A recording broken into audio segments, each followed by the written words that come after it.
Sai Satcharita, Chapter 38 Baba's Handi, Disrespect of Shrine, Color Hodgepodge, Cup of Buttermilk. In the last chapter, we describe Baba's Chavdi procession. In this, we take up Baba's Handi, cooking pot, and some other subjects. Preliminary.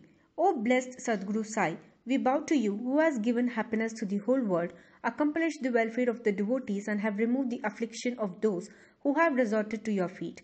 By being very liberal and also being the protector and savior of the bhaktas who surrender themselves to you, you have incarnated yourself in this world to oblige mankind and do them good. The liquid essence of pure self was poured into the mold of Brahma, and out of this has come out the crest jewel of the saints' Sai. This Sai is Atmaram himself.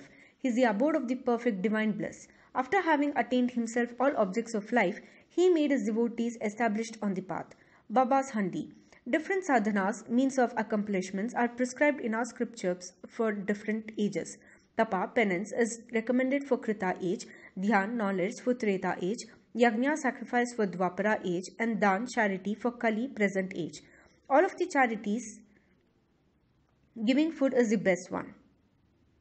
We are much perturbed when we get no food at noon. Other beings feel similarly under such circumstances. After knowing this, he who gives food to the poor and hungry is the best donor or charitable person.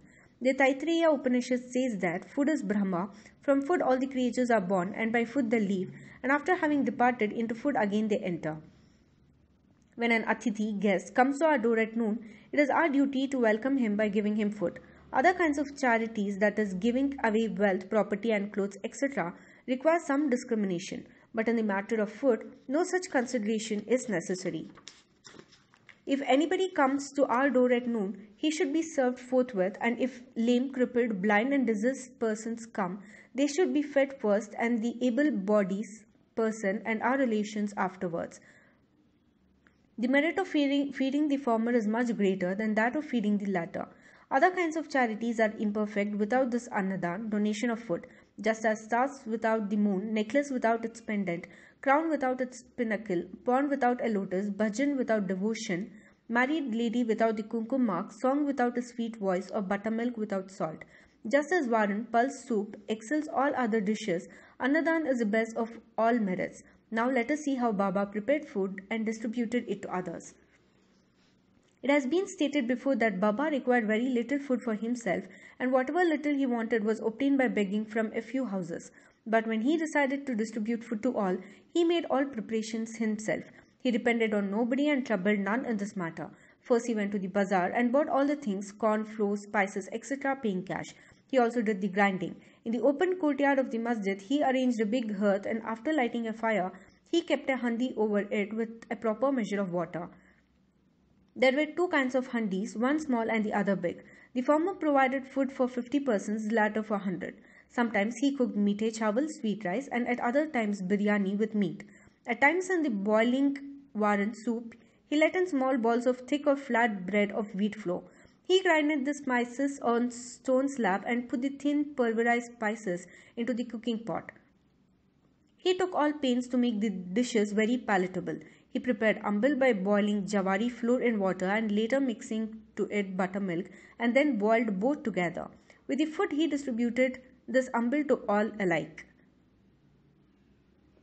To see whether the food was properly cooked or not, Baba rolled up the sleeve of his kafni and put his bare arm in the boiling cauldron without fear and moved the whole mass from side to side and up and down. There was no mark of burn on his arm nor fear on his face. When the cooking was over, Baba got the pots in the masjid and had them duly consecrated by the Mauli, Muslim priest. First, he sent part of the food as prasad to Mahalspati and Tatya Patil, and then he served the remaining contents with his own hand to all the poor and helpless people to their heart's content. Really blessed and fortunate must be those people who got food prepared by Baba and served by him. Somebody may raise a point here and ask, did Baba distribute vegetarian and non-vegetarian food as prasad to all his devotees? The answer is plain and simple. Those who were accustomed to non-vegetarian food were given non-vegetarian food from the handi as prasad, and those who were not accustomed were given vegetarian meal. He never created in them any wish or desire to indulge in this food. There is a principle that when a guru himself gives anything as prasad, The disciple who thinks and doubts whether it is acceptable or otherwise goes to perdition, future misery. In order to see whether any disciple has imbibed this principle, Baba at times put them to tests. For instance, on an Ekadashi day, he gave some rupees to Dada Kelkar and asked him to go in person to Korhala to get meat from there. This Dada Kelkar was an orthodox Brahmin and adhered to all orthodox manners in his life. He knew that offering wealth, grain and clothes, etc. to a Sadguru was not enough, but that implicit obedience to him and prompt compliance with his order was the real dakshina that pleased him most. So Dada Kelkar dressed himself and started for the place. Then Baba called him back and said, "Don't go yourself, but send somebody." Then Dada sent his own servant Pandu for the purpose. When Baba saw him going, he asked Dada to call him back and cancel that program. On another occasion, Baba asked Dada just to see how the saltish biryani mutton dish was done. The latter replied casually that it was all right. Then Baba said to him, "Neither have you seen it with your eyes nor tasted it with your tongue. Then how could you say that it was good? Just take off the lid and see." While saying this, Baba caught his arm and thrust it into the pot and added, "Take some out of this, leaving aside your orthodox ways, and taste a little." When a wave of real love rises in a mother's mind, she pinches her child, and when he begins to cry, she hugs him close to her bosom. Similarly, Baba in a true motherly way, pinched Dada Kelkar in this way.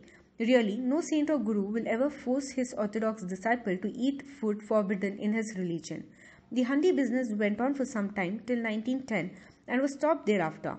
As stated before, Daskanu spread the fame of Baba by his kirtans far and wide in the Mumbai presidency, and people from that part of the country began to flock to Shirdi, which became very soon a place of pilgrimage. The devotees brought with them various articles for presentation and offered various dishes of food as Naivedya.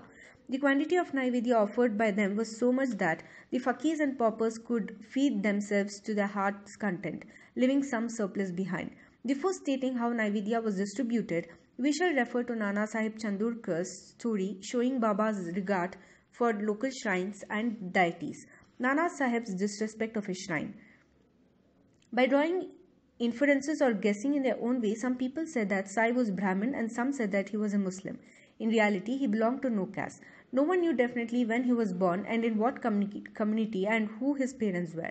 Then how could he be a Muslim or Brahmin? If he was Muslim, how could he keep Duni ever burning in the masjid? How could there be a Tulsi Vrindan there? How could he allow the blowing of conches and ringing of bells?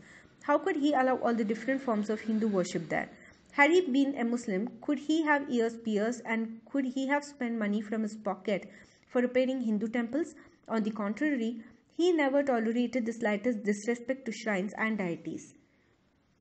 Once Nana Sahib Chandorkar came to Shirdi with his sadhu, husband of his wife's sister, Mr. Biniwale. When they went to the masjid and sat before Baba, the latter suddenly got angry with Nana Sahib and said, "You have been so long in my company, then why do you behave like this?" Nana Sahib at first did not understand anything and humbly requested Baba to explain. Baba asked him when did he come to Kopagaon and how he came to Shirdi from there. Nana Sahib then at once realized his mistake. He usually worshipped the shrine of Datta on the banks of the Godavari at Kopagaon on his way to Shirdi. But this time he dissuaded his relative, who was a Datta Bhakta, from going to that shrine in order to avoid delay and drove straight. He confessed all this to Baba and told him that while bathing in the Godavari, a big thorn went into his foot and gave him much trouble. Baba said that was a slight punishment he met and warned him to be more careful in future. Kala, hodgepodge. To revert to the distribution of the Naivedya, after the Aarti was over and after Baba sent away the people with Udi and blessings, he went inside and sat behind a curtain with his back to the nimbar for meals, with 2 rows of the intimate devotees, one on each side. The Bhaktas brought Naivedya containing a variety of food such as puris, mande, polis, basundi, sanza, fine rice, etc. and kept waiting outside for prasad, consecrated by Baba. All the foods were mixed in a hodgepodge and placed before Baba. He offered it to God and consecrated it. Then portions of the same were given to the persons waiting outside, and the rest was served to the group of devotees inside with Baba at the center. The Bhaktas sitting in 2 rows then dined to their heart's content. Baba asked Shama and Nana Sahib Nimondkar daily to serve the consecrated food to all persons sitting inside and look to their individual needs and comforts. This they did very carefully and willingly. Every morsel of the food thus partaken gave them fulfillment and satisfaction. Such sweet, lovely, and consecrated food it was, ever auspicious and ever holy. Cup of buttermilk. Once Hemant Pant had eaten to his full capacity in this company when Baba offered him a cup of buttermilk. Its white appearance pleased him, but there was no space for it. He, however, took only a sip. On seeing his faltering attitude, Baba said, "Drink it all, you won't get any such opportunity hereafter." He drank it off then and found that Baba's words were prophetic, for he passed away after a brief period. Now, readers, we have certainly to thank Hemant Pant. He drank the cup of buttermilk but has supplied us with sufficient quantity of nectar in the form of Baba's Leelas. Let us drink this nectar to our heart's content and be satisfied and happy. Bow to Sri Sai, peace be to all.